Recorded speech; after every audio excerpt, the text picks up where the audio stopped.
Hello, my name is Claude Zdanow. I'm the founder and CEO of Stadiumred here in New York. So the first time I went to a recording studio, it was amazing to me because it's like the stars aligned.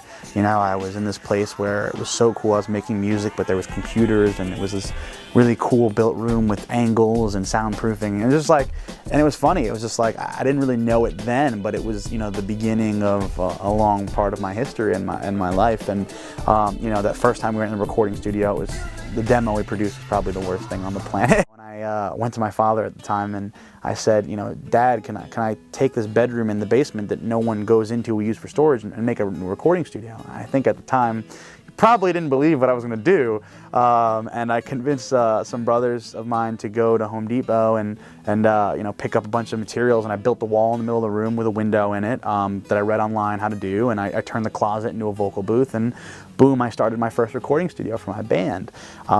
Fast forward 4 years later to the time I was going to be graduating high school, that studio had gone from being a simple studio to having a lot of stuff in it, and I was recording every single band on Long Island that was in the scene of music that we were in. I started the business September 2007 with basically no connection to the music industry, not really knowing anyone, but just knowing that I wanted to do this and I had to make it work. And you know, here we are almost 6 years later. The studio side of the business has gone from, you know, one studio to now being 5 studios, including a dedicated mastering room. We've been nominated for we've been associated with 22 Grammy nominations and 11 Grammy wins, ranging in everything from Yo-Yo Ma and the Chicago Symphony in classical music, all the way through Drake and Eminem and hip hop. So some of the people that we've worked with, and it's all in different capacities. You know, in hip hop, we'll just say Drake, Eminem, Nicki Minaj, Ludacris, Chris Brown, fabulous. In electronic music, you have Avicii, Cedric Gervais, Thomas Gold, Chucky. In classical music, you have the Chicago Symphony, the San Francisco Symphony, Yo-Yo Ma, plenty more. It's been a really awesome journey. I mean, you know, actually a really good example is a story. We had Thursday in the studio and Mims in the studio one time in different studios. And it was a really amazing experience to see Thursday, this hardcore rock band, come out into the lounge, and then Mims come out of another studio, and they see each other, and they're like, and Mims is like, oh my God, you guys are Thursday, I'm a huge fan. And they're like, wait, you're Mims, we're a huge fan.